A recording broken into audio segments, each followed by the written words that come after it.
Good afternoon and welcome to episode 38 of Swiss Army Sports. Today is January 26th in the Big 26.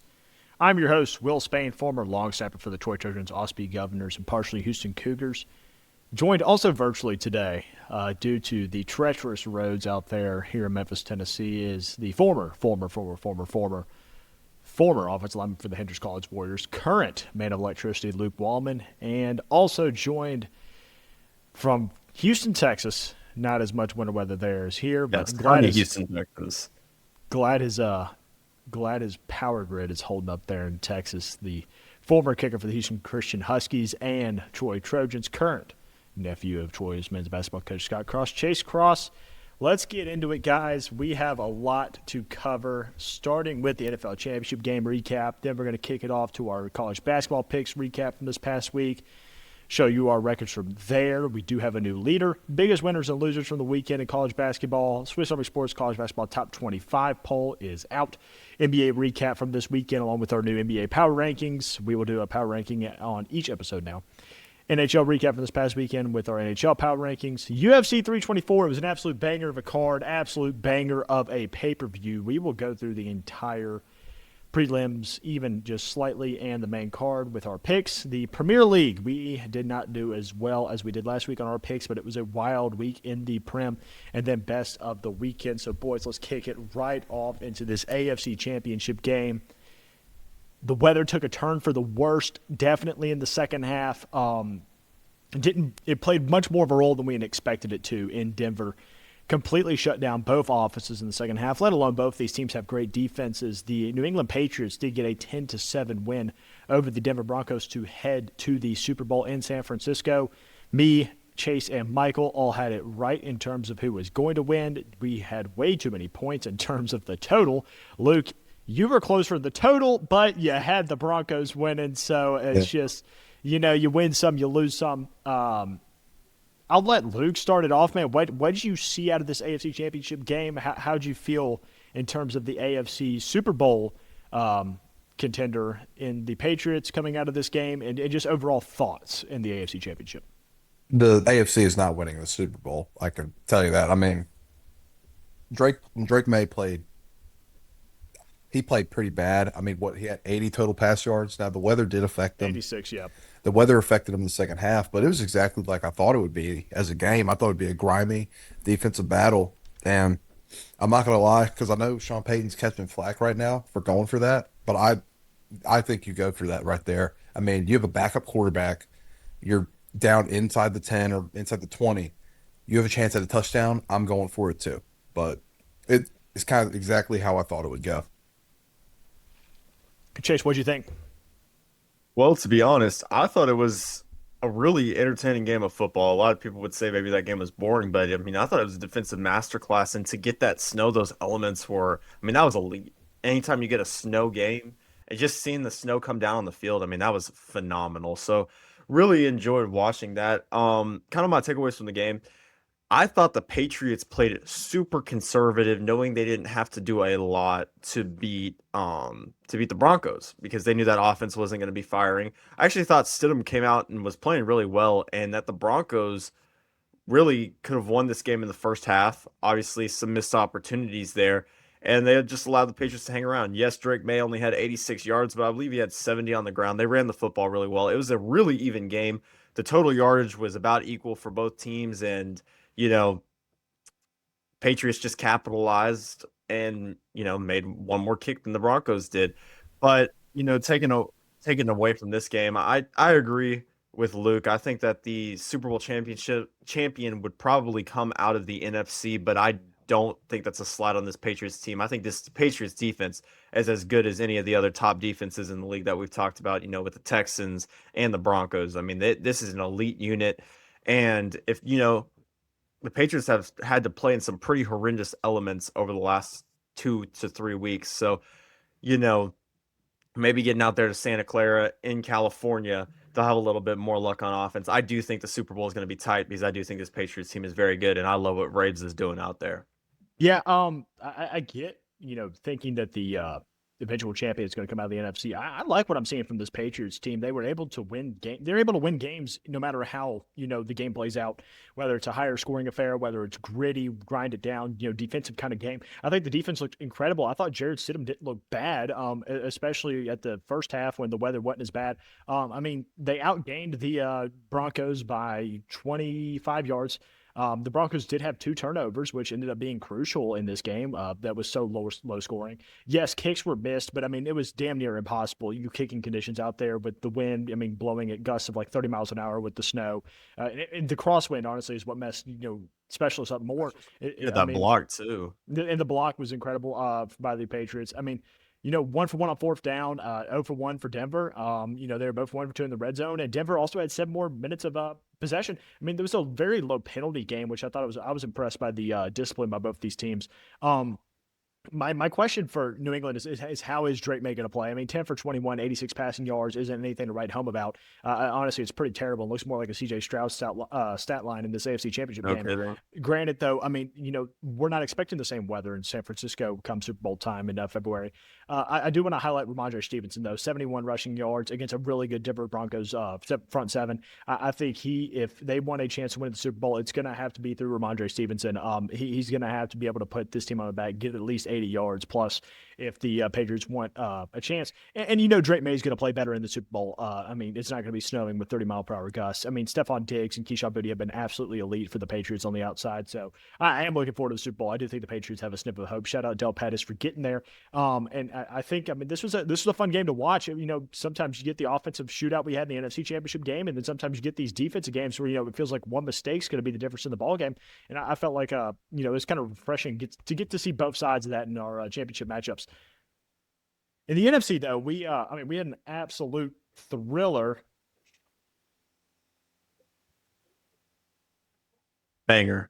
Yeah, absolute banger. 31-27 for the Seahawks over the Rams. I had it 38-28. I felt like that's, a little bit decent. I had the Seahawks winning. Luke 24-21 with the Seahawks. Jason, the producer, also both had the Rams on the other hand. This was an absolute just barn burner of a game. I mean, we had teams scoring at will after the first quarter. Didn't see this going this way, honestly, after the first quarter, and then it turned into the absolute shootout that it was. Luke, then Chase, just give me your first thoughts on the NFC Championship game. We saw the 2 best receivers in the NFL play in this game. I mean, JSN and Puka Nacua showed out at the biggest stage in the NFC Championship, and it was awesome to watch.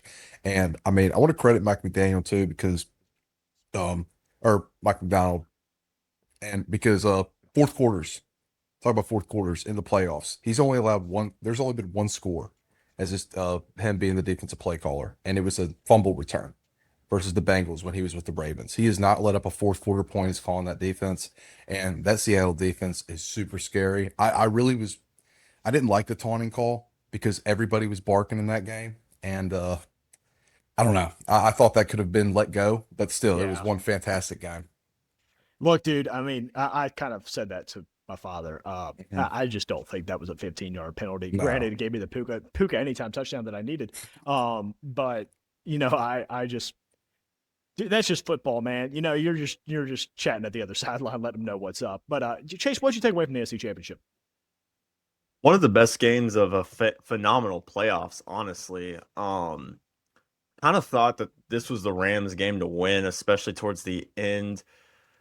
Sam Darnold played out of his mind, though, in this game. Had his best game of the entire season. JSN was open. I think pretty much every time you look up, JSN was open 5, 10, 15 yards down the field. They couldn't cover him. But the Rams were able to keep it close. And, when you think you drive the ball down the field and you get into the opponent's red zone and you have an opportunity to score, like, you got to take advantage of that. And if you're Matthew Stafford, Sean McVay, Puka Nacua, Devontae Adams, like, those last 2 plays that they ran down there on 3rd and 4th down, they just weren't good enough. You can credit the Seahawks defense for getting a massive stop, which that is very true. But at the same time, this is the number 1 offense in the league. You got to come up and try to make a play, find a way to make a play. And I just didn't think they did a good enough job of that down the stretch. However, this was a phenomenal game. I think the Seahawks team is playing better and better. Every time I watch them, I'm more impressed. I mean, the speed that Shaheed has on the outside, I mean, just to open up the game with that deep go ball, that was crazy. I mean, that set the tone for the entire game. JSN was awesome. Kenneth Walker was, I mean, you couldn't bring him down on screen passes, running the ball. I mean, he looked great. Sam Darnold played phenomenal. I mean, and then this defense is loaded. I mean, I hate seeing DeMarcus Lawrence because he dissed us as Cowboys fans, leaving, talking about he'd Yeah. never win a ring with us. But man, he's going out there and proving why he can win a ring with the Seahawks team. Like he is playing out of his mind. That defense is great. They're young, they're athletic. I mean, Mike McDonald has done a phenomenal job, and I was not overly impressed with the hire for them initially. So this Seahawks team is legit, and it just sucks because you would think like this was the year Stafford was supposed to, if he got a second Super Bowl win, you're Mhm. looking at him as maybe an all timer, but it sucks for him, but congrats to the Seahawks. Yeah, so I mean, I'll be fully transparent. Chase, this even before you joined the show, I had the Seahawks going 4-13 at the beginning of the Yeah. season. I I did not think think this. yeah.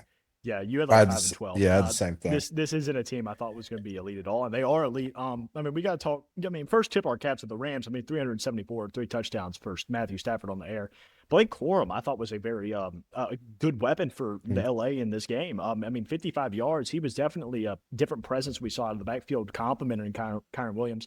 Puka Nacua went off 9 receptions, a touchdown, 165 yards. And then we got to talk about on the defensive side for the ball. Mar Spates, dude, 11 tackles, really was a threat there at linebacker for LA. Pivoting over to Seattle, 346 yards for Sam Darnold, guys, 25 for 36 and 3 touchdowns. This is the Sam Darnold that like we saw that the potential when he was coming out of the draft with the Jets, just no one can win with the Jets, no one can produce with the Jets. As someone who roots for the Vikings, I'm like absolutely kicking myself that we let this dude walk for 9. I mean, absolutely atrocious move by our front office, and especially with the weapons Minnesota has. I can only imagine this could be this Minnesota team right now in the NFC Championship game, beating the Rams and heading to the 100%. Super Bowl. Especially with the defense Minnesota has. I mean, if they had a competent quarterback, I mean, it would have been an incredible season for them.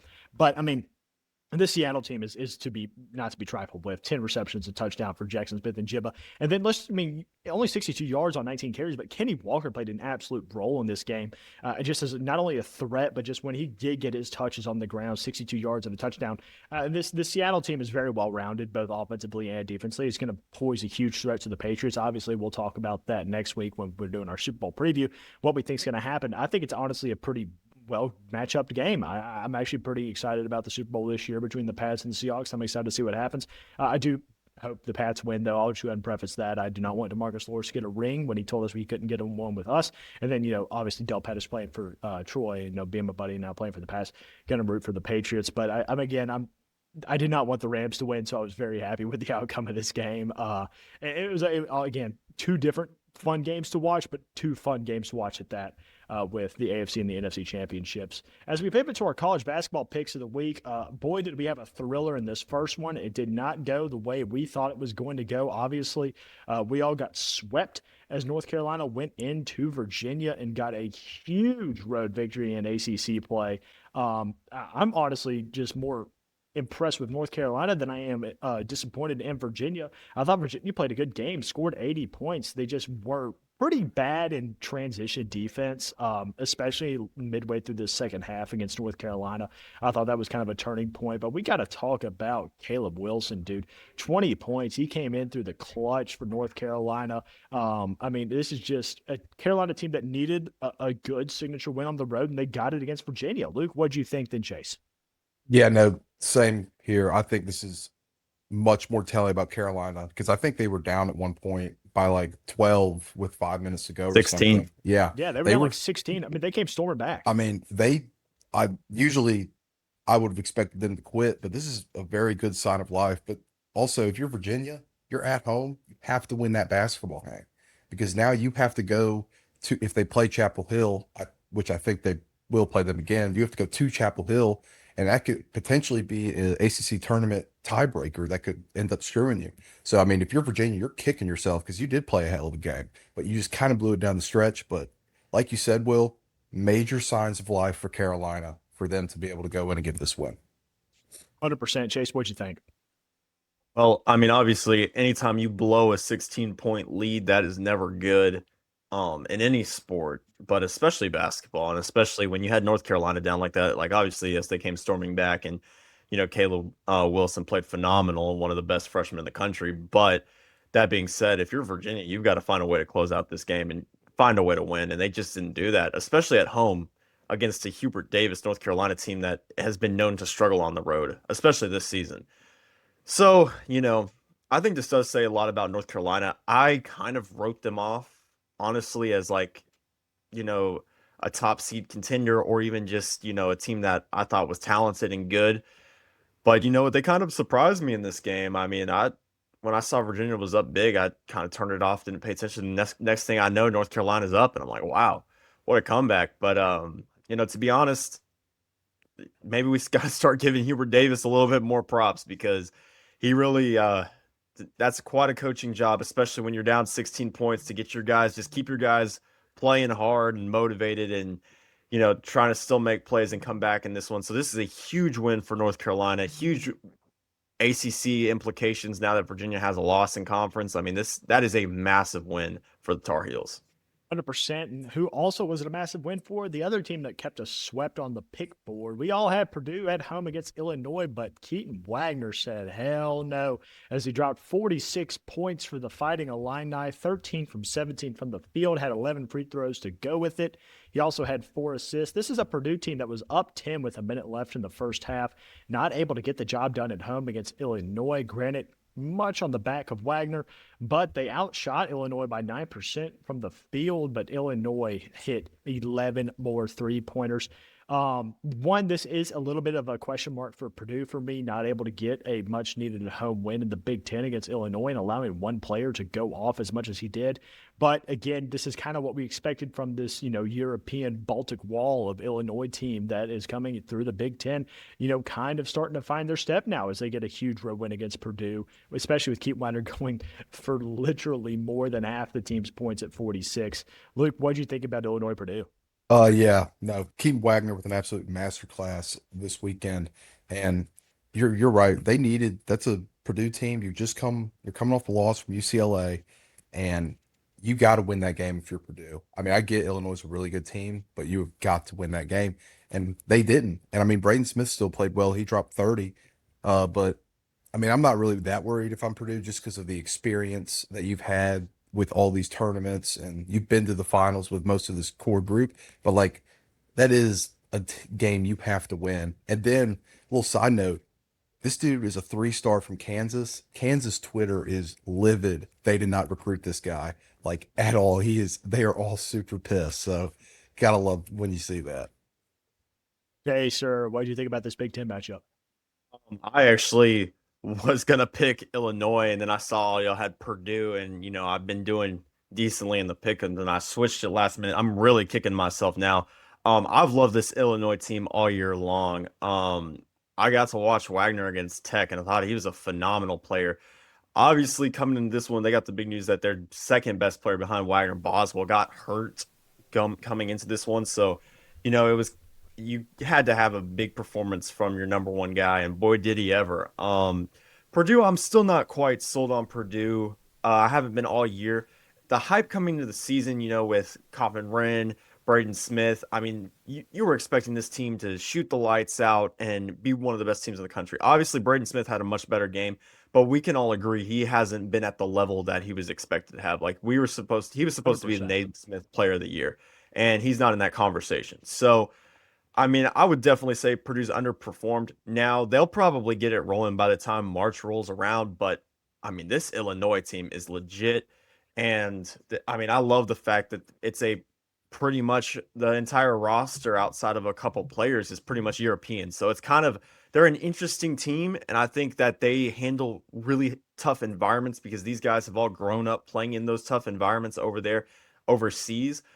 I love what I'm seeing out of them, and I think they're going to continue to be big players in the Big Ten. And the Big Ten has some really freaking good basketball teams this year. Yes, they do. The Big Ten is loaded. But let's move to the mid majors now and the MAAC. Huge home win to move to 9-2, knocking St. Peter's to 8-2 as the Merrimack Warriors, who packed that little high school gym out, had an unbelievable environment, 67-59 for Merrimack over St. Peter's. Ernest Shelton with 21 points, 11 of those coming from the free throw line. We were all right here with Merrimack over St. Peter's. Guys, this is a Merrimack team that is looking to be the forefront of the MAAC as they get a huge home win against St. Peter's. As we now pivot to the Mountain West, and boy, was I right. Josh Pastor's UNLV had no business playing against San Diego State. Me and Chase are on San Diego State. Luke and the producer on UNLV. We got to talk about Miles Bird. 23 points for the Aztecs, 7 of 8 from the field, 4 from the free throw line. I mean, not to take away anything DRA Gibbs Lawhorn did for UNLV with 27 points, but a huge 11-point win, 82-71 on the road for San Diego State against UNLV. Luke, what'd you think about the Run Rebels falling to the Aztecs? I mean, it was kind of expected. I think UNLV is just a very average Mountain West team, and the Mountain West is one of the premier mid-major conferences because they've got some really good teams in that conference. And I was just kind of hoping for some Josh Pastner luck. They came off the win against Utah State. I'm like, maybe they can keep the magic going, but that was kind of expected. I was just going off a gut pick. Fair enough. Chaser, what'd you think about this?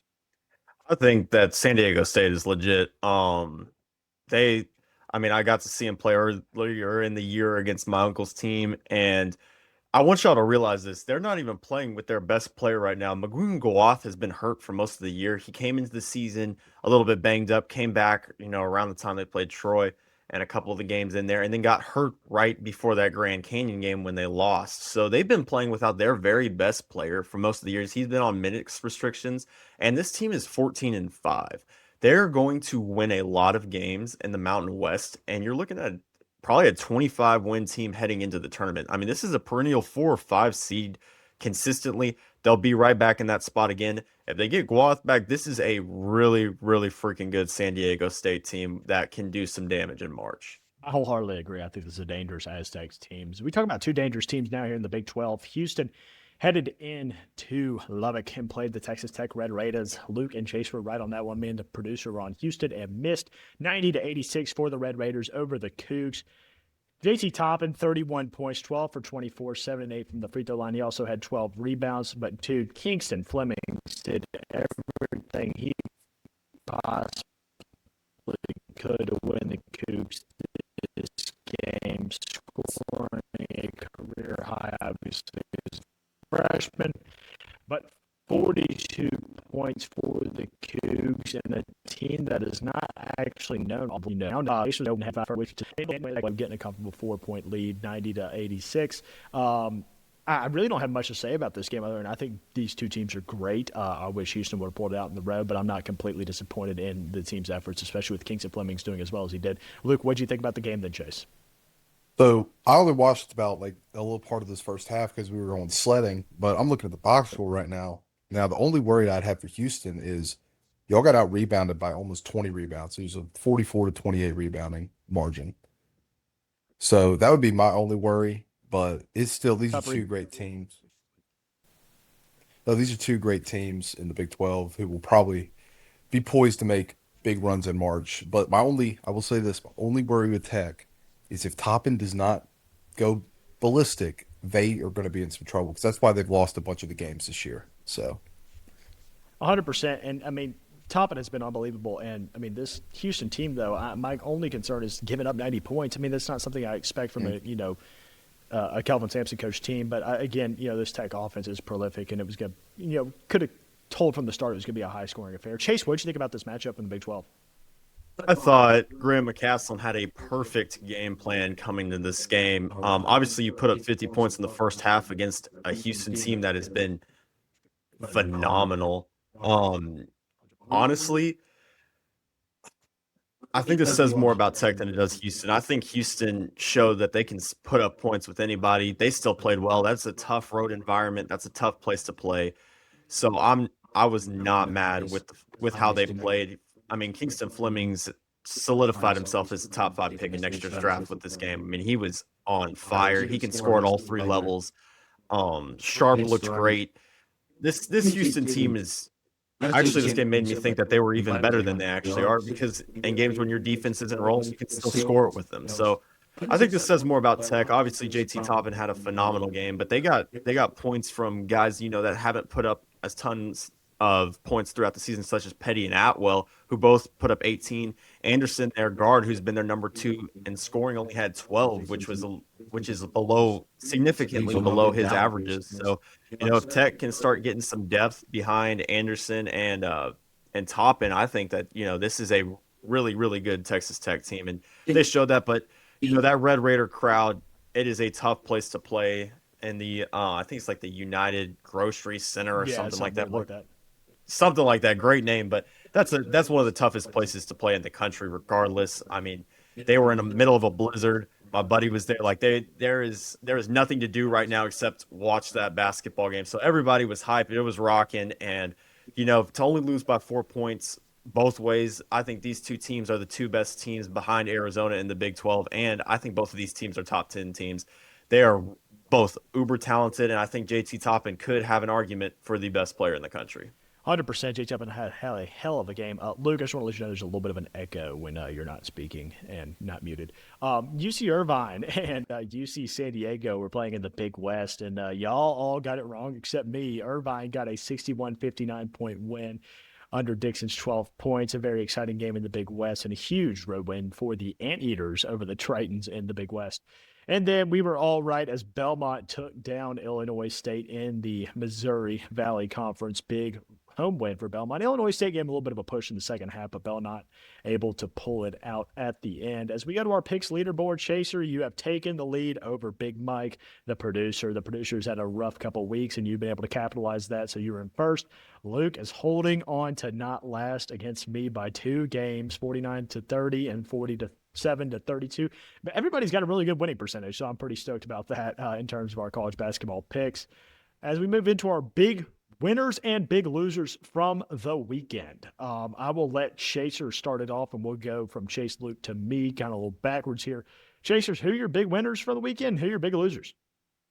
My big winners, I'm going to start off with Texas Tech. That was a significant performance. They outplayed Houston. They out hustled Houston for 2 halves, and I haven't seen a Houston team get out hustled in a long time. I've watched a lot of Houston basketball over the years, and that's the first time I think I can genuinely say the Houston Cougars got out hustled. So massive performance, massive win, especially when your number two guy didn't have the best game, and to still come away with that significant of a win against that good of a basketball team, that's huge. North Carolina, massive comeback win against Virginia. Pretty much saved how we think about them in the season. They would have fallen out of the AP top 25 if they had lost to Virginia by 16. So massive result for them. They're still contending in the ACC. This was a huge result for them. And then Texas A&M continues to win basketball games. I guess Bucky Ball works. I mean, I know that their schedule has not been the hardest, but I mean, you can only beat who's on your schedule, and they continue to win games. They're still at the top of the SEC, which is a really hard basketball conference. It's very impressive. Now, losers, I've got Houston. I'm going to preface this by saying I am only saying this because of the quality basketball team that I think they are. I think Houston is top 3 teams in the country, if not top 2. I think this roster is phenomenal, and the games that they have lost have just been a little bit surprising. Like in this game, I didn't think that they should have lost to Tech, and just they lost in the margins, especially when you have a guy like Kingston Fleming go off for 42, you should win that game. Yeah. But they lost in the margins. Their defense was not as impressive as it has been over the last couple of weeks. Like, I mean, I've seen them suffocate teams on defense. And you can give a lot of credit to Tech and Graham McCasland for the game plan they had, but you also have to kind of look at yourselves and say, well, we were out physical, we were out hustled, and that could just be a microcosm. Didn't show up to play. They'll get it figured out. I mean, I have no doubts about that, but definitely a little bit shocking performance. And then Purdue, I mean, Illinois was out without its second best player here. You had an opportunity to make a statement in the Big Ten, and you lose a game at home. Like it's so important to win these big time matchups at home, because then you have to go play on the road in a tough environment. And in college basketball, I think environments matter even more than college football. It is so hard to play on the road in college basketball. So for Purdue to lose like that, I mean, that was pretty shocking. Then Georgia to lose by 20 points to a Texas team that I have Yeah. not been blown away by this season. The Sean Miller team that is really honestly undisciplined and not that good of a basketball team where you're up 7 at halftime and you lose by 20. I mean, that is ridiculous. Like what happened in the second half there where you go from up 7 to down, I think they lost by 20. So that's a 27-point swing against a Texas team that is towards the bottom of the SEC in terms of talent and how they played this year. So definitely a shocking result from a top 25 Georgia team that I do think is talented, but this definitely hurts their stock in my opinion. 100%. Luke, who are your big winners and big losers from the weekend?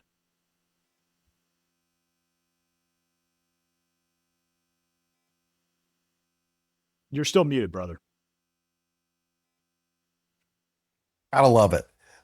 Liberty is who I'm going to start with, and they did not play a very good team this week. They played Delaware, but they have now secured a 3-game lead over second place in CUSA, and they are a good team. They shoot the ball really well. They move the ball really well. Elite passing for like one of the best passing teams I've watched this year, and they're my number one winner. And then St. John's. St. John's has won 6 in a row. Now they haven't had to play UConn, but they've won 6 in a row. They beat Seton Hall. They won at Nova, and they're rolling right now. I mean, this St. John's team is looking a little more shades to what we thought they might be in the beginning of the season. They're back in that top 25, so it's a big win for them this weekend. And then I'm just gonna go with Arizona. I mean, they beat the ever living crap out of West Virginia and Cincinnati this week, and I mean, they're still undefeated. They have a big test tonight. They have to go to BYU, which I'm really excited to watch. See the I'm two, excited to watch that game. Yep. to see the two freshmen go at it with Koa Pete and then AJ DeBanza. So then my losers, I mean, Florida. You, This was a huge they laid a huge egg in this one, dude. I, I'm so glad you mentioned it. I know.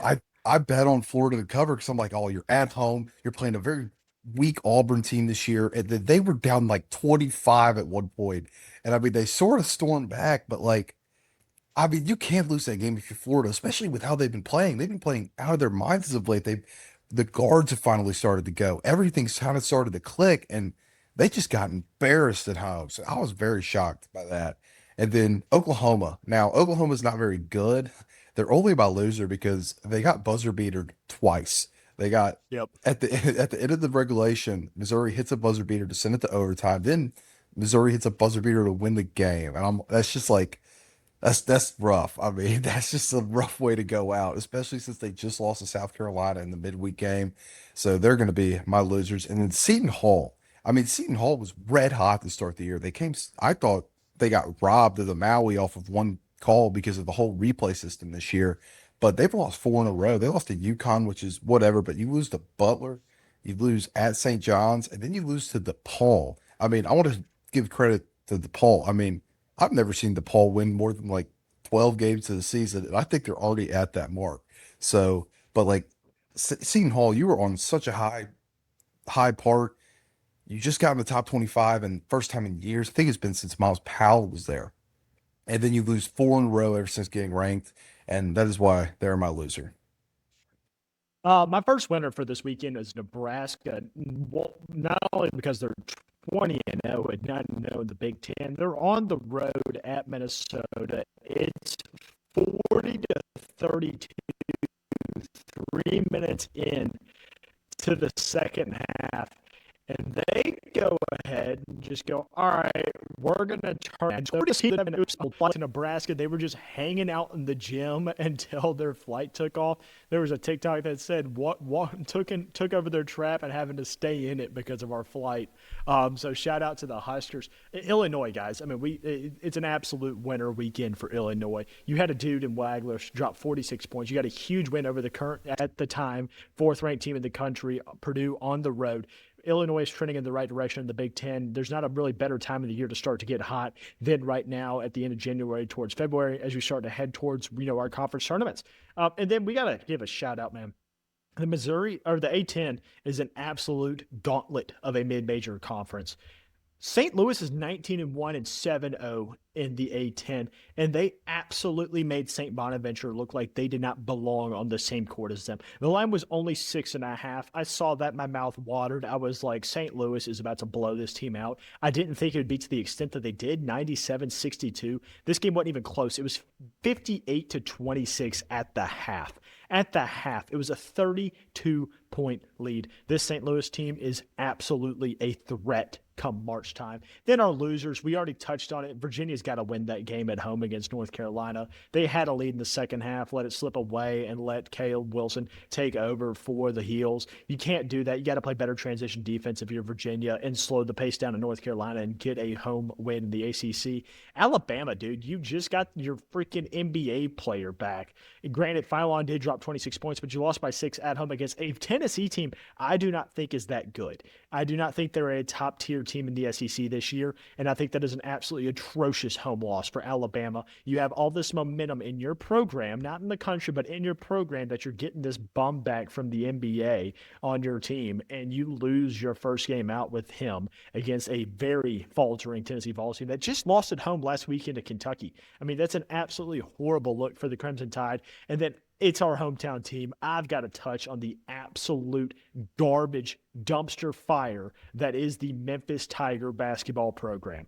You lost 74-59, and Memphis actually closed it out in the second half to get this margin a little bit tighter against the Wichita State Shockers, who are 5-3 in the American. Memphis is now 9-10. 4-3. Your highest scorer was Curtis Givens III with 11 points. This Memphis team has to get something figured out in the very near future if Penny Hardaway wants to keep his job. They are a big, fat loser in my mind for the Tigers. This is like the worst Tigers team I think I've ever seen in my life. Like, this is as bad as the Tubby Smith era. Yes, I know. Saying it so much. Like, I've been very fortunate as Memphis fans, as in the American and mid-major team, for them to be good for most of my childhood, most of my life. And I mean, the thing is, we've had some fun Memphis teams. I dude. know. I mean, and the thing Joe is, Jackson, DJ stuff. Like, we've had fun Memphis teams. This team is not fun at all. I know. Like, it is miserable. And like, Penny. I will say this: Penny got absolutely hoed because he waited way too long in the portal, because he was like, PJ, you're coming back. You're not leaving. We're going to pay. So he did not go out and get near like the number one guy. And then he waited on Danger forever, and he kind of got screwed, but they're never going to fire him. It's going to be like Larry Finch, his time with the Tigers. He should have been fired 5 years before he did, but like, he was the greatest Memphis player at that time, and they never fired him. So it's going to be very hard, I think, for Penny to leave. But I mean, this team is just so bad. It's so bad. It's sad to see, honestly. Our Swiss Army Sports top 25 for this week.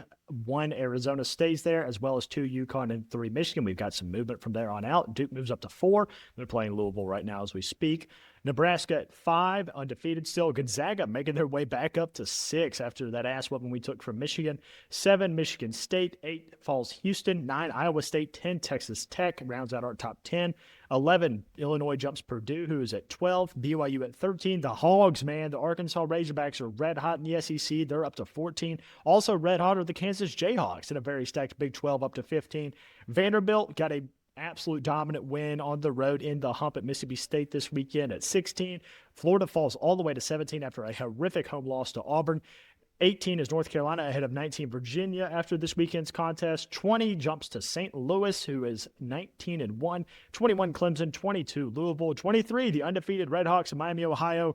24 falls Bama, who I didn't even have ranked in my poll, and 25 Kentucky. Receiving votes, A&M, St. John's, and Tennessee, all with one singular 25th place vote. NBA guys, from this weekend. On Friday, the Hawks got a win against the Suns. The thing to note about this is Devin Booker and Jalen Green both got hurt in this game, which is a Suns fan. It's like, oh, we had one game where everyone's healthy, and now the sky falls out again. Jalen Green will be back very soon, as well as Devin Booker. He'll be reevaluated in a week. The Grizzlies look atrocious, as always, as they get a home loss to the New Orleans Pelicans, who may be the worst team in the NBA. The Rockets beat the Pistons, which was very surprising by me, by 7, and the Celtics had to pull some tricks out of the bag to get a road win against the Nets, which is kind of concerning if you're Boston side. Absolutely unbelievable substitution by Joe Madula to put that white boy in to hit the corner 3. The Cleveland Cavaliers beat the Kings. Pacers beat the Thunder, which was, what in the world is going on here? The Nuggets beat the Bucks by 2. The Raptors beat the Blazers. Moving to Saturday, the Hornets beat the Wizards. Knicks beat the Sixers. Cavs beat the Magic. Bulls beat the Celtics. Lakers beat the Mavericks. And Heat beat the Jazz. There was no game in Minnesota, which got moved to Sunday. The Heat beat the Suns, again, without D Book or Jalen Green. The Grizzlies and Nuggets got postponed due to the snow, not any other extracurricular bullshit. The Pistons beat the Kings. The Warriors did beat the Timberwolves, deservingly 111-85. The Raptors hand the Thunder their second loss in a row in the same weekend, which is just absolutely just gorgeousness, beautifulness to see in my eyes. The Pelicans beat the Spurs. Again, what the hell's going on? Now the Pelicans are on a winning streak against, the Spurs and the Grizzlies. And then the Clippers absolutely show the Nets that they are the bottom feeders that they are. So, given that segment, let's pivot to our NBA power rankings. Well, they're starting to look a little bit more similar at the top now, even though they lost. I just think they kind of looked better than the Pistons. So I moved Oklahoma City to 1, Detroit to 2, kind of coming back down to earth. This Nuggets team is red hot, guys. Someone's going to have to enlighten me if Jokic is playing or not, because y'all know I'm not an NBA guy. He's not. Okay, so that makes it even more unbelievable that the Nuggets are doing what they're doing, especially in this recent stretch. I believe they're like 7-3 in their last 10, which is red hot. The Spurs fall to 4 as consequence. And then the Toronto Raptors, guys, are on a 4-game winning streak. This is a team that could look to be a threat in the East, at least in that mid-pack. So that rounds out my top 5. Luke, your power rankings.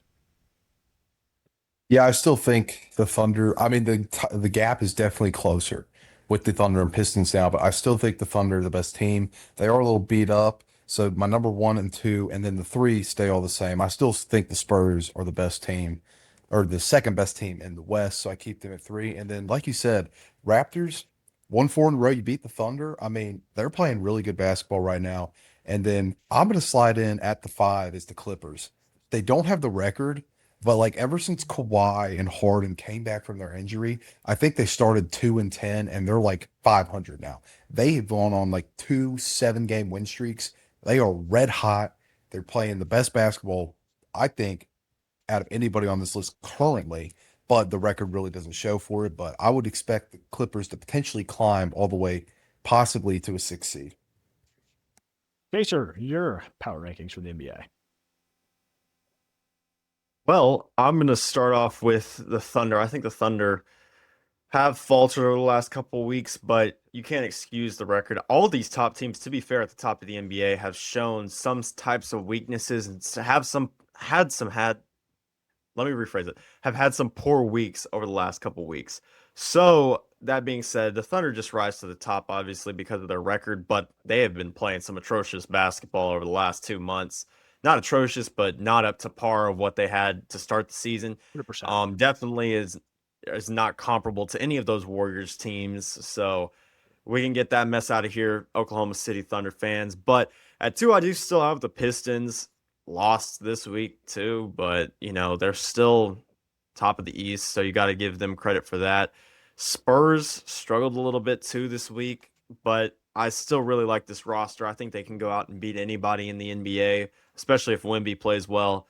Then 4, the Nuggets have been playing great basketball without Jokic. I wanted to put the Lakers here, but I don't know if y'all watched the Mavericks-Lakers game. The Mavs were up like 12 points with 6 minutes left in the fourth quarter. Lakers pulled a Houdini act and came back and won, which they've done that over a couple times over the last couple of weeks. But at the same time, you're down 12 points to the Dallas Mavericks without Cooper Flag and Kyrie Irving and AD. What are we doing? So couldn't have them there anymore. This Nuggets team's playing great. When Jokic comes back, I fully expect this team to shoot up the rankings. And then the Rockets, they're starting to steadily play a little bit better. I'm ready to see KD start. He's been really good. I'm ready to see the rest of this roster kind of rise to how KD's been playing, and I think they will. I think this Rockets team is very good. They need to go out and get a point guard before the trade deadline's over, but I do really still like this team. 100% as we move to the NHL hockey side of things. The Golden Knights beat the Leafs on the road 6-3 on Friday. The Lightning beat the Blackhawks in a shootout. Stars beat the Blues. The Flyers handed the Avalanche their second regulation home loss, 7-3. Capitals beat the Flames on the road. Devils beat the Canucks Sharks beat the Rangers 3-1 at home, and then the Ducks beat the Kraken as we pivot to Saturday now. The Mammoth beat the Predators on the road in a very empty stadium. There was a hot mic because of how empty it was. If you see anything on social media, the Bruins beat the Canadiens 4-3. All three of those goals from the Canadiens, by the way, came to Cole Caulfield, who had an unbelievable game. The Oilers had an absolute thriller on Saturday night, and we hit some live bets on that. 6-5 over the Capitals. They scored in the last few seconds in regulation, then McDavid on a breakaway in overtime. Sabres blanked the Islanders 5-0. Hurricanes beat the Sens. Jackets over the Lightning, an absolute shootout 8-5. Red Wings over the Jets. Kings beat the Blues in a shootout, and then the Panthers beat the Wild in overtime as we move to Sunday, where the Avalanche took care of business against just a bad Maple Leafs team 4-1. Kraken beat the Devils 4-2. Senators beat the Knights 7-1, absolute blowout. Penguins get a big road win, and Stuart Skinner starting to look pretty damn good in Pittsburgh 3-2. The Panthers beat the Blackhawks 5-1, and in overtime, the Ducks beat the Flames as we head to now our NHL power rankings from this past week. I've got the Lightning at 1 now, to be honest with you. I think the Avalanche, in terms of power rankings, we're not going over the past season. They're kind of going on who's hot now. And I think the Lightning right now are the hottest team in the NHL. I mean, they skate extremely fast, score at damn near will, and Vasilevsky has been unbelievable in net. At 2 are the Colorado Avalanche, who have been absolutely lights out all season, just faltering a little bit here as of late. Mackenzie Blackwood has still been unbelievable in the net. It has Nathan McKinnon, Martin H.'s, Cale Makar up there in the scoring end. Carolina Hurricanes are not to be messed with either. They're sitting at 3, as well as the Detroit Red Wings at 4. But we got to talk about my 5 now, and this is a team that we had bottom of the NHL coming into the season. Bottom of the NHL really up until this past month. This Buffalo Sabre team has rocketed themselves into the top 8 overall in the league. They have been unbelievable in the month of January. I'm just really interested to see if they can keep it going, but they are a very well-deserved 5. Buffalo, man, they have come out of nowhere. Luke, give me your top 5. Muted. Still muted. Sorry, I'm not used to doing this virtual thing. But my Yeah, you get used. my top 5 stays, or top 4 pretty much stays the same because Avalanche and Lightning both lost. Red Wings are still winning, and Carolina, and then the Penguins have won 4 in a row, and they, I think, have one of the longest win streaks in the NHL besides the Sabres and the Mammoth, so they slide in at my 5 this week. Okay, sir, your top 5 for the NHL. I don't think you can move the Avalanche down just yet. If you look at their output this season, yes, they are slowing down a little bit over the last couple of weeks, but they're still plus 76 goal differential. They're 4-4-2 in their last 10, which isn't atrocious. That's what you kind of expect from good teams through a bad couple of weeks in their season. So I'm not moving them down. I think this is the most talented roster, right? Or at I least don't playing. disagree with you. I mean, I could. The way I they're mean, playing right now. I agree, and I don't disagree. It's hard for me though to justify moving Colorado down. That being said, Tampa Bay is on fire right now. 8-1-1 in their last 10. They are shooting up the standings, plus 47 goal differential. They are, I mean, they're playing awesome. They are the best team in the Eastern Conference without a doubt in my mind, and it's a lot closer to 1 and 2 than it is between 2 and 3 in my opinion. I think the Avalanche and the Lightning are easily the 2 best teams in the NHL right now. However, entering my rankings this week, I have the Carolina Hurricanes, who are 7-1-2 in their last 10, playing some really good hockey as of late, and even though they do have 2 games in hand on the Lightning, but they do have the most points in the Eastern Conference right now. But fully expect Tampa Bay to pass them up there with the 2 games in hand. But still, Hurricanes have been playing good hockey, as well as the Red Wings. Red Wings are right there with the Carolina Hurricanes, playing good hockey as well.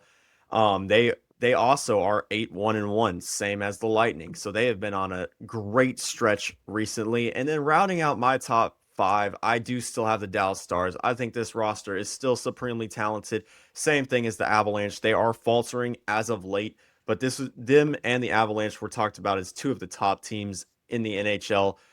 Happen to be from the same division, but early in the season, these were the 2 top teams in the NHL. So I think it's a little too soon to give up on them, but I mean, if the Stars keep continuing to play the way that they've been playing over the last month, they're going to drop out, and we're going to see some other teams enter my top 5. But I think the top 4 will probably stay pretty consistent until the end of the season. Yet the margin for error right now in the West is a lot bigger than the margin for error in the East. The East is so loaded this year, such small room for So error in loaded. terms of points and the standings.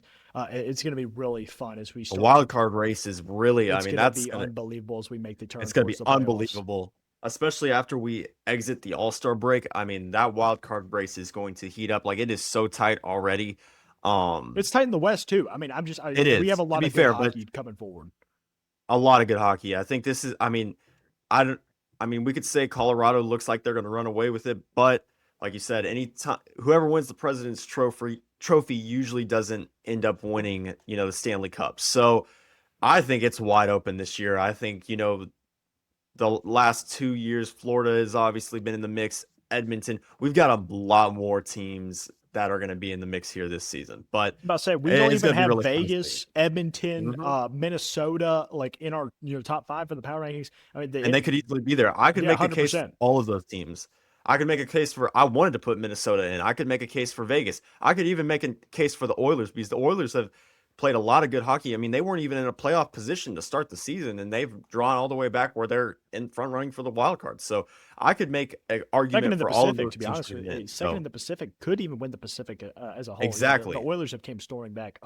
Yeah, it's a loaded 2 divisions this year. I mean, a lot of good parity. That's what I love so much about the NHL. You really just don't have a couple teams that run away with it. As we move now to UFC 324, it was an absolutely unbelievable card in the UFC as we actually get treated to back-to-back weekends of the Ultimate Fighting Championship as UFC 325 is this weekend. And for the first time ever, on our next episode, we'll be covering WWE as it's the Royal Rumble on Saturday in Saudi Arabia, right before UFC 325. I am super, super stoked for this Saturday. It's going to be an absolutely unbelievable series of TKO events. But let's talk about the card. I do want to highlight a couple of these prelim fights, especially in the earlies. Ty Miller got a knockout in the first round against Adam Fugit. He looked unbelievable on the feet. Adam Fugit looked like he did not belong in the UFC as he now falls to 10-6. Josh Hoykett, man, may have become my favorite UFC heavyweight. Not only did he absolutely dominate Denzel Freeman on the feet, getting a knockout, he got the first ever knockout by Bird, middle finger, in the UFC that I've ever seen. I've never seen a fight get called off as the dude is walking away, flipping the dude off, and then delivers one of an all-timer post-fight press conferences with Joe Rogan. And Brittany Griner caught strays in this post-fight press conference. Got called a man. Josh Hoykett has become, he's kind of given like this Hulk Hogan kind of persona in the UFC. I'm really enjoying that. Luke, you got something to say about Yeah, no, Hoykett? I was about to say he reminds me of a Hulk Hogan, like the old WWE style where he don't give a crap what he's saying and he's gonna say it. Like one of the funniest post-fight interviews I think I've ever seen. And I hope this dude becomes a champion because that would be so amazing to see all the interviews he does. 100%. Alex Perez got a knockout in the first round against Charles Johnson in the flyweights. Charles Johnson looked completely anemic in that fight, as did Modestas Bukauskas. He got knocked out in the third round by Nikita Krylov. I thought Bukauskas was just way, way too passive on the feet there. Really didn't try to attack this entire fight. Kept trying to look for that one big shot that never came. Atiba Gauthier looked awful in a unanimous decision win against Andre Pulayev. I mean, this was a minus 10,000 or 1,000 favorite. He was expected to get a knockout in the first round. He just kind of like ran out of the gas tank once the first round went by and really didn't turn it on until like the last 2 minutes of that third round where we thought he could get a finish here. But I thought that was a really disappointing second UFC appearance for Atiba Gauthier. Umar Nurmagomedov again drew us to sleep with a unanimous decision win against Davis Figueiredo. I mean, he wants a title shot, but he really has not done anything exciting to earn that title shot. So I'm really interested to see where they take Umar going forward. And that actually enters our picks as we now go to the main card. We had Arnold Allen against Gene Silva. Gene Silva got the dub. I was the only one that had that one correct. Gene Silva was piecing this dude up on the feet, jumped off his back in the third round to give a little showmanship. Luke, what'd you think about the Silva Allen fight?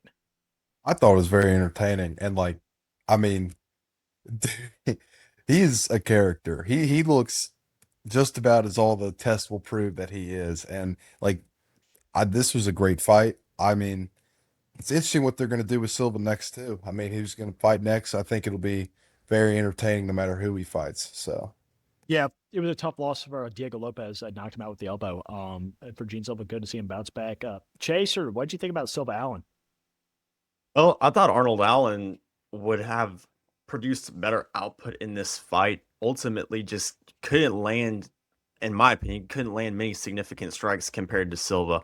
And I thought Allen would have dominated this one coming in, and he ultimately didn't. Just this significant strike percentage for, Silva compared to Allen was very different. And, I definitely got this wrong, but Silva definitely impressed me this fight, especially coming off of a knockout. Moving to a different Silva in the women's flyweight, Natalia Silva got a robbery, unanimous decision win against Rose Namajunas. We were happy with that on our slips. However, I am man enough to admit that Rose completely got robbed in this one. It was an absolutely just put you to sleep fight, though. I mean, none of these ladies really went after it. I thought Rose actually had a better output, but we gave it to Natalia Silva. I will not ask for comment on this one. I will definitely ask for comment on the next one, as we were all wrong. Our boy Derek Lewis looked like an absolute walking zombie out there against Waldo Cortez Acosta. Cortez Acosta was just so much quicker and with the feet and with the hands than Derek Lewis. Derek Lewis kind of just looked like he was going for a one-punch knockout. Acosta was piecing him up. Here's my question.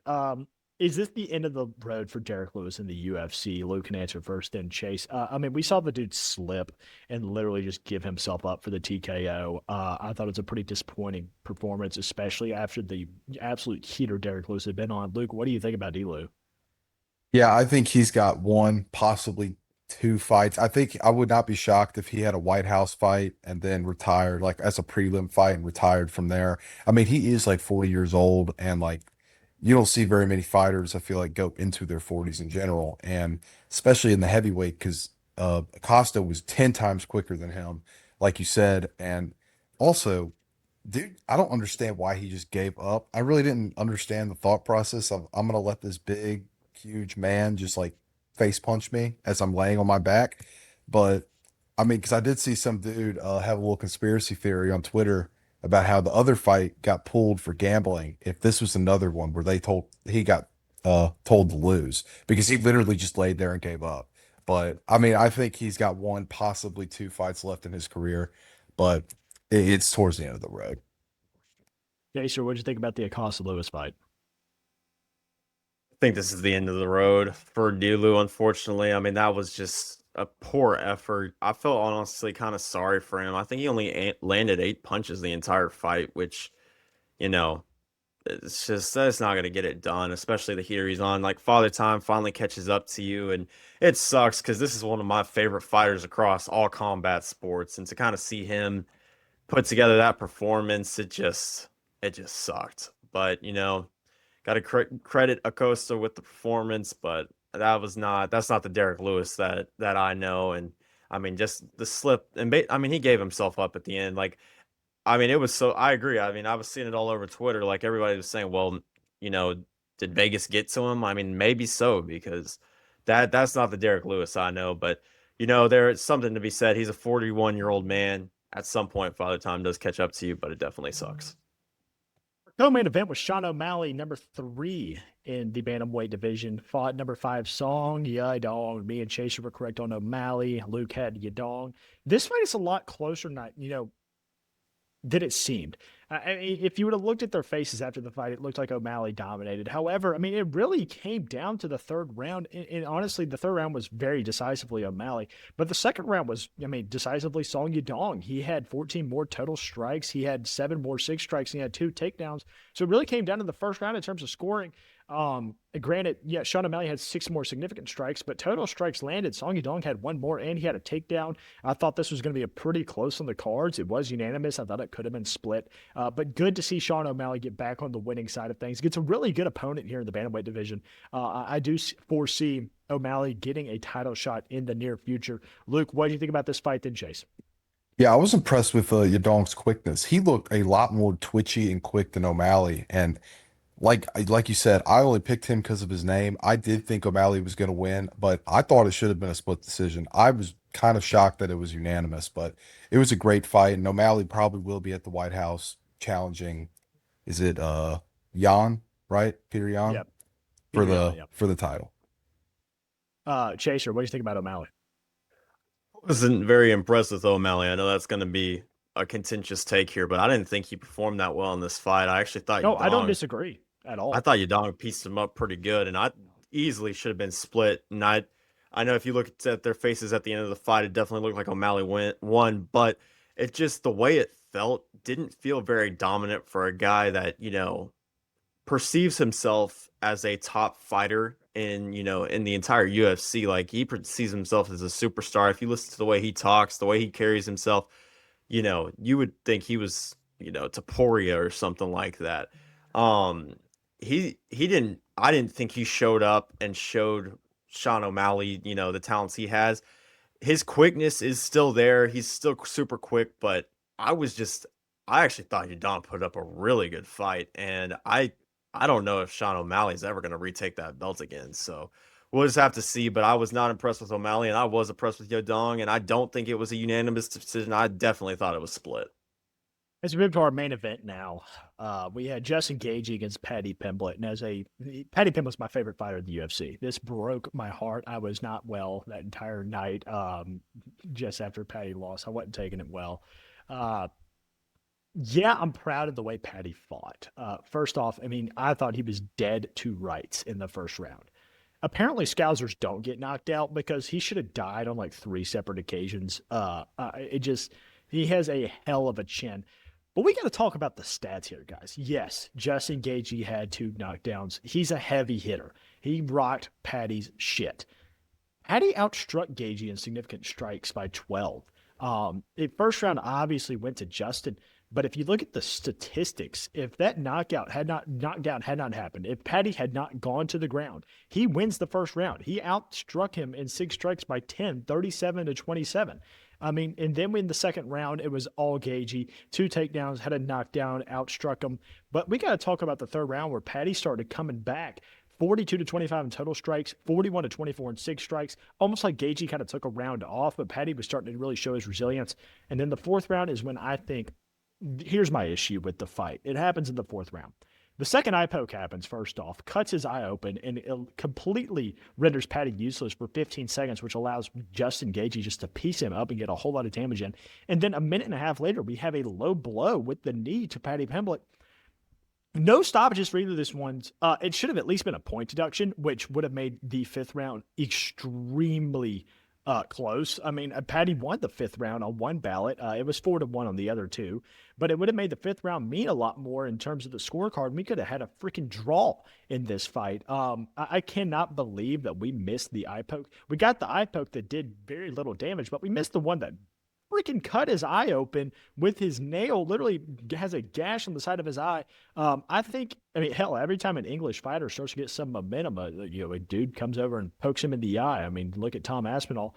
I think this is not the last we have seen of Paddy Pimblett. He's only 31 years old. I think he showed how tough of a fighter he is. He rocked Justin Gaethje's shit, and Justin Gaethje looked damn near just as beat up as he did after the fight if it weren't for the damn cut on his eye. When the cut on the eye was from an illegal move. So I am excited to see where Pimblett goes from here. I heard the name Benoit Saint Denis being tossed around as his next opponent. If he's able to get it done this weekend, I would love to see that. I think Paddy could very easily, not very easily, but easily beat Benoit Saint Denis, get him on the right side of things, and start to give him that track to see the fight we all know we want to see, just because they keep. They have not stopped mouthing at each other. We are talking divorces. We are talking chorizos, Spanish sausages. Ilya Taporia versus Paddy Pimblett is going to be a movie. Because here's the thing. After the clean shots Gaethje got off, not only in the first round, but after he poked the MF in the eye, I don't know if he can get knocked out. So that's Ilya's thing. He doesn't go to the ground. He's a knockout artist. I'm excited to see where Paddy goes from here. Luke, give me your takes on the main event. And then first off, before I do that, huge shout out to Justin Gaethje, dude. 38 years old, unbelievable cardio, had an unbelievable fight plan, kept Paddy on his feet. Do not know why the hell the Pimblett corner did not get him to shoot a single takedown this entire fight. I thought it should Patty should have taken this to the ground immediately in the first round and just kind of refused to do so and wanted to make this a boxing match. I didn't understand that angle from him, and he kept getting pinned in the corner. Pretty frustrating in that end. He needs to reevaluate his game plan when he fights against higher competition like Justin Gaethje. But shout out to Justin Gaethje becoming the interim champion in the lightweight division. Yeah, shout out Gaethje, but Patty will be back. Luke, then Chase. What do you think about the main event?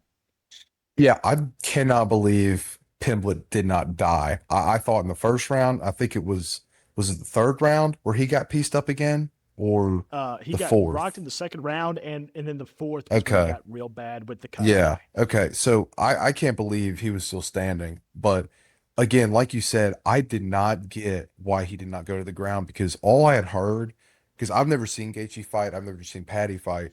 All I had heard that was Gaethje was not a very good wrestler, not very good on the ground, and that Patty was solid on the ground. So I really did not get that thing because I knew that Gaethje was the better striker because he hits hard. So I really didn't I really was just confused of why he tried to box with him, which he was pretty successful with. But if he would have just No, he, gone out, to he the outstruck him. no, yeah, but if he just would have gone to the ground, he probably could have mauled him and gotten a sub. So I really didn't get that part. But great showing from Patty. He will definitely be back up there.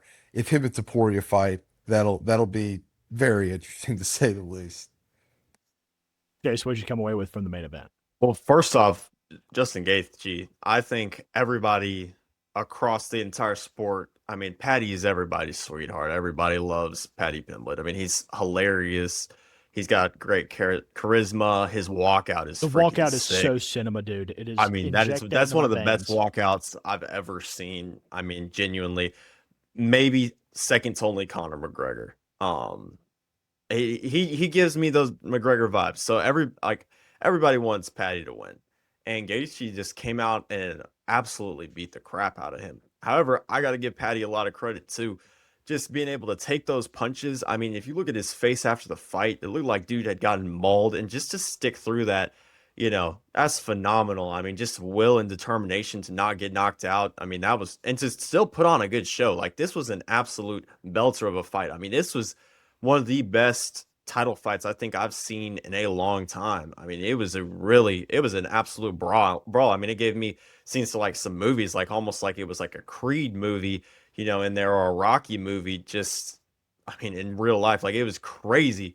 Um, but like I said, 38-year-old Justin Gaethje, I mean, that is a phenomenal result against one of the most talented guys in the UFC. But we all know where this is going to end up. Patty's going to fight either Taporia at some point, which I think that is going to be one of the, probably the biggest fights since Khabib McGregor. I mean, it is going to be a phenomenal fight. And, I kind of wish Patty would have won here because then we could have maybe seen that on the White House lawn. But, you know, this was a phenomenal fight. One of the best fights I think I've seen in years. I mean, it was an absolute brawl for both of them. So I really enjoyed it. Yeah, and then prayers out to Justin Gagey prematurely. I just think it's not going to end well against Ilya No, Taporia. Patty no Pimblett's much question. quicker than Justin Gagey is. It just I'm just saw a reel about Taporia today and just all the vicious, just nasty knockouts he has. Yeah, prayers out to Justin Gagey for I that one. really think Patty's the only one that has a real shot at maybe doing something against Saporia. I But think the same way, but I mean, I think he has to take it to the ground if he's going to do that, though. that's the only way because Taporia has the best hands in MMA right now. I think that can be said. I mean, he can outbox anybody, and you got to get him on the ground because. But yeah, Taporia. I mean, I wouldn't be surprised if it's another first round knockout for Taporia. Like I really wouldn't. EPL match day 23. We had a very interesting week of Premier League results as we first start off with Luke, man, starting out 1-0, 3-1 win for West Ham against Sunderland. We then had a draw between Burnley and Tottenham Hotspur 2-2. Chaser, you had it spot on, brother. You saw Tottenham giving up points to Burnley. And you were correct. We all had a draw with Fulham and Brighton. 2-1. Fulham got a big win. Man City gets back on the right side of things against Wolves. We kind of saw it coming. 2-0. Dude, What is happening with Liverpool? Bournemouth gets a 3-2 win over Liverpool at home. And then Man United, man, they may be the hottest team in the Premier League. I'm not going to lie. 3-2 win over Arsenal. Absolute banger of a match for the Red Devils. Chelsea gets back on the winning side of things against Crystal Palace, who had a red card, 3-1. Aston Villa, man, they came out and they got the job done against Newcastle United, 2-0. Then we had Nottingham Forest win 2-0 against Brentford. And then today on Monday Night Football, we had a 1-1 draw between Everton and Leeds. Chase, my soccer man, give me some matches that stood out, some results that stood out, and what you took away from match day 23. Well, obviously, we got to start off with West Ham Sunderland. Honestly, the way Sunderland had been playing, you would have thought they would have gotten the result in this one, at least a draw. But West Ham came out and played a phenomenal match, and they haven't looked great over the last couple of weeks. They've had a lot of transfer news surrounding Lucas Paquetá, who's one of their significant players. It was a great result though for the Hammers. And then the other result that kind of stood out to me from Saturday, because I mean, Burnley Tottenham, that was actually a banger of a game, but kind of was expected from what we talked about. And then, Man City, we expected them to thrash Wolves, but the other game that stood out was really Fulham Brighton. Fulham has been playing phenomenal over the last couple of weeks. They are really heating up. A 2-1 win against Brighton, that's nothing to shake your head about. And then Bournemouth upsetting Liverpool. I watched the entirety of this game. Liverpool dominated, had a lot of chances to win this, and Bournemouth they gutted it out.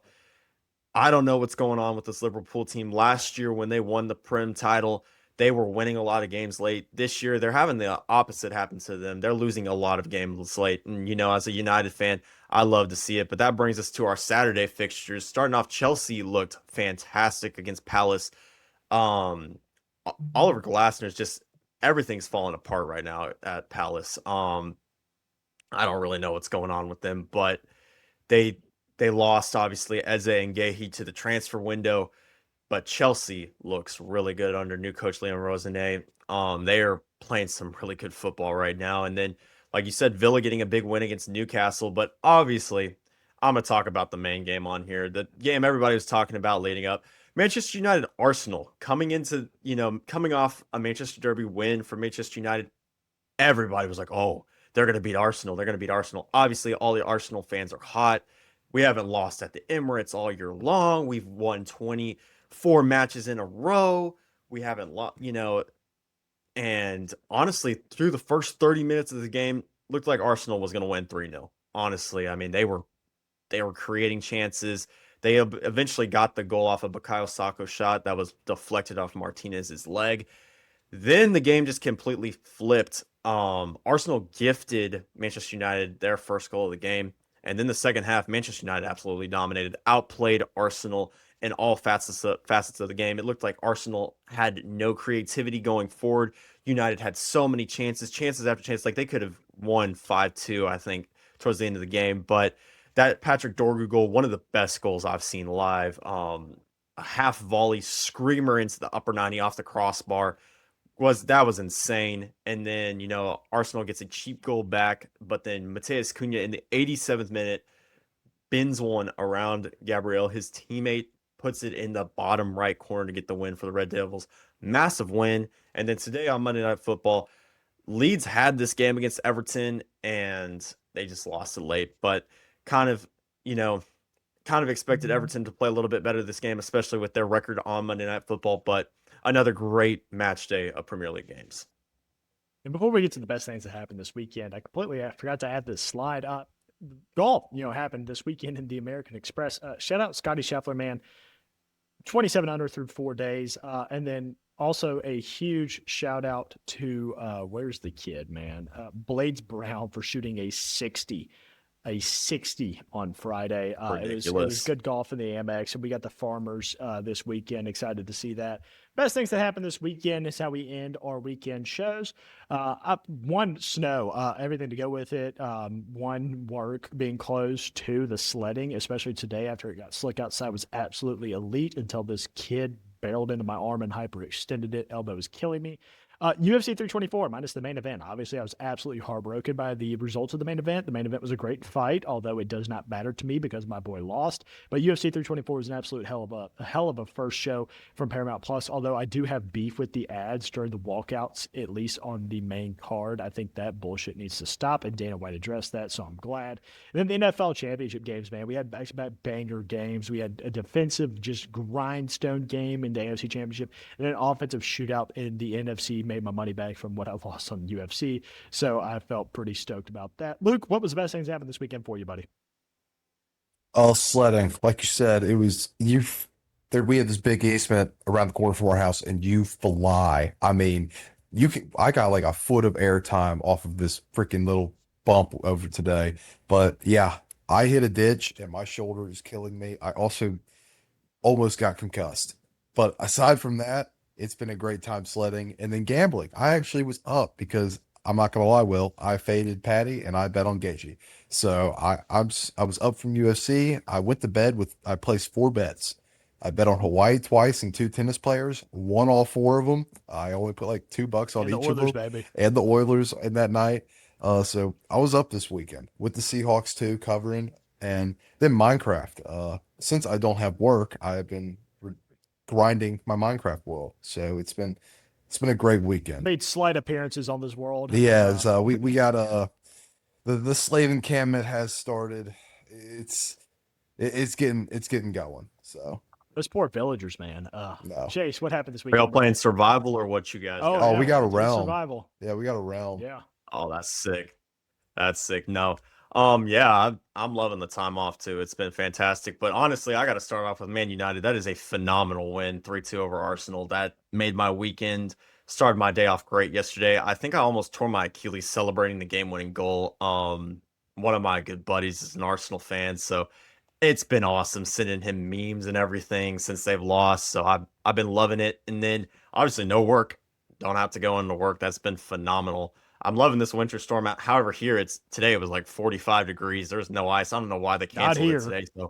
So I know not here, but like it's sunny in Houston, Texas. So um I was really happy to not have to have work today. I think we're probably gonna have to go back in tomorrow, but regardless, it was good to have a day off. And then I Love this really last like the one. new Love this the last one. last new this last one. I'm surprised y'all didn't say this one, but Christian Parker, the new defensive coordinator for the Dallas Cowboys. I love this hire. I love what Jerry has done the last 2 years.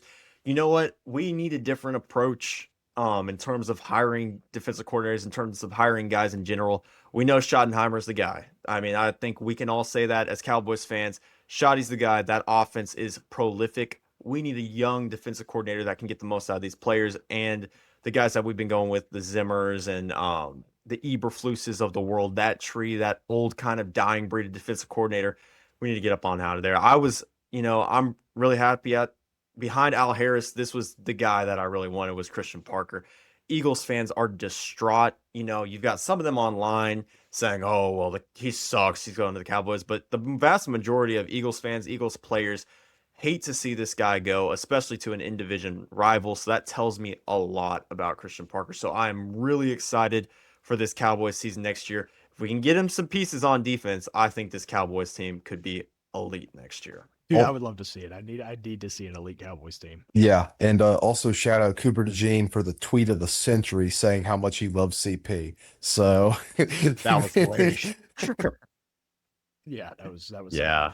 We don't know what CP he was talking about though. I mean, you don't know how those Philly guys get going, but no, yeah, you never know over there in Philly. That will do it for episode 38 here on Swiss Army Sports. Please join us on Wednesday as we break down what is happening this weekend in terms of, well, we have the Pro Bowl, I guess we can slightly talk about, but it's going to be more college basketball, NHL, NBA. We'll talk a little golf. We got the WWE Royal Rumble on Saturday as well as UFC 325. Until then, have a good day.